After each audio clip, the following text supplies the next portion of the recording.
Time now for business with Kate Moody. Kate, inflation has hit a fresh 40-year high in the United States. Yeah, that headline figure is the highest since December of 1981. It's going to put more pressure on the Federal Reserve to get more aggressive in raising interest rates at its meetings in May and June.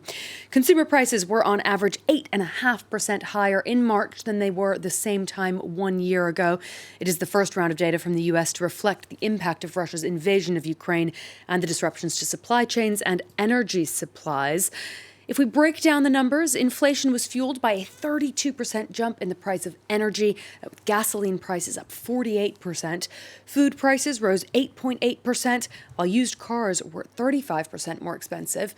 If you strip out volatile food and energy prices, the core inflation rate also hit a 40-year high of 6.5%. However, the monthly pace of price increases shows some signs of moderating. In particular, that 0.3% rise in core inflation compared to February was lower than expected, and some analysts say the inflation peak may now have been reached. Well, that's little immediate consolation for American households. Wages were 5.6% higher than a year ago, but average hourly earnings declined. They're still not keeping pace with the rising cost of living. And with the huge jump in the cost of basics like food and gasoline, many consumers say they're struggling. Gas prices are up. Obviously, everyone knows that. So that's an extra $1 per gallon that I'm paying to get into the city to work. So everything's going up at least $1, which adds up. Milk and bread is very expensive nowadays. So if you're thinking you're trying to budget, it gets pretty hard. Well, the White House has blamed the inflation spike on what it's described as Putin's price hike. In an effort to lower prices at the pump, President Joe Biden is waiving a regulation on biofuel blends. For the next few months, American drivers will be able to buy petrol that's mixed with up to 15% of ethanol, rather than the usual 10%. Biden has already ordered the release of about 180 million barrels of oil from the country's strategic reserves over the next 6 months. That's an effort to boost supply and lower costs. Well, the rising cost of living is a problem for much of Europe as well, largely driven by those soaring energy costs. Just for comparison, the Eurozone saw record high inflation of 7.5% in March, Spain nearly 10%, Germany over 7%, with France a relatively low 5.1% on the EU scale. The UK will publish its data for March on Wednesday, but inflation is forecast to climb closer to 6.7%, the highest in 30 years. Well, the head of the World Bank has been warning that higher food prices do have an outsized effect on low-income families. Take a listen. Price spikes hit everyone and are devastating for the poorest and most vulnerable. For every 1 percentage point increase in food prices, 10 million people are expected to fall into extreme poverty. The rich can afford suddenly expensive staples, but the poor cannot.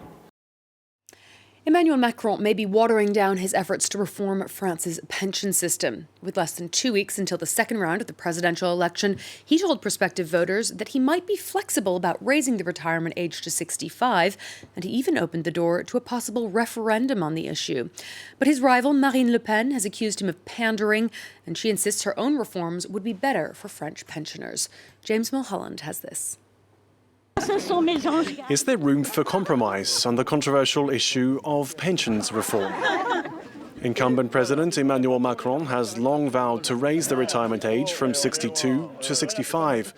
But as he courts voters this week, he's saying he'd be willing to drop the target to 64 and delay the timeline. I'm listening, like you. I can't say I'm reaching out on Sunday evening and then say I don't want to change anything.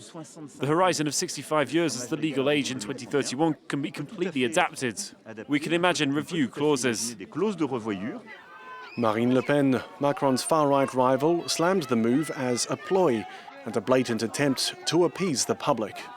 Les Français, vous savez, sont extrêmement intelligents. The French are very smart. Everyone knows this is a ruse by Emmanuel Macron to try and win over left-wing voters. The reality is he will push for retirement at 65. It's his obsession. Le Pen wants to leave the official retirement age at 62 and lower it to 60 for people who began working before the age of 20.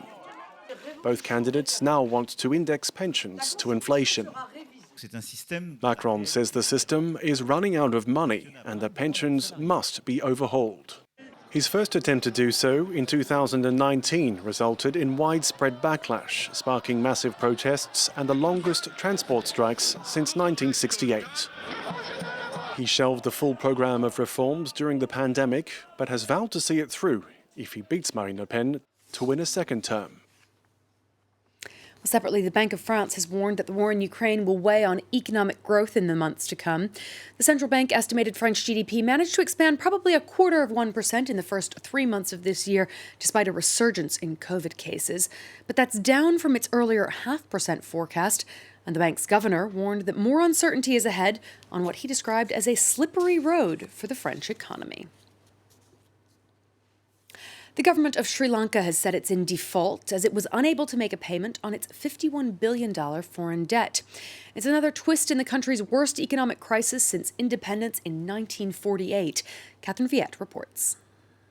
Public anger is growing over the government's handling of the economy as power blackouts and food shortages persist in Sri Lanka. On Tuesday, thousands took to the streets in Colombo, demanding the government resign. We're all here because we're being affected by the economy and by the economic problem. Lockdowns during the pandemic hurt remittances and decimated the tourist industry, which provides a major source of foreign currency. In 2018, the sector generated $5.6 billion, while in 2020, it brought in just over $1 billion. Although we ensured the safety of people's lives from the pandemic, we were unable to avoid falling into this economic abyss. Analysts say government mismanagement and years of ill-advised tax cuts and high-interest loans from China have made the crisis worse. Another contributing factor, a sudden shift to organic farming in a bid to save dwindling currency reserves. But the ban on chemical fertilizers led to reduced harvest yields, hurting one of the country's key exports, Ceylon tea. Tea planters say production this year has dropped by 40%. Tea accounts for 10% of the country's exports and brings in about $1.2 billion a year. In response, the government has announced it is easing the ban on fertilizer and says it will reinstate the subsidy for farmers. And we know, Yana, that the government in Sri Lanka is due to start talks next week with the International Monetary Fund on restructuring some of that debt as it tries to see a way out of this crisis. All right, thank you so much for that business update, Kate Moody there. Thank you for watching.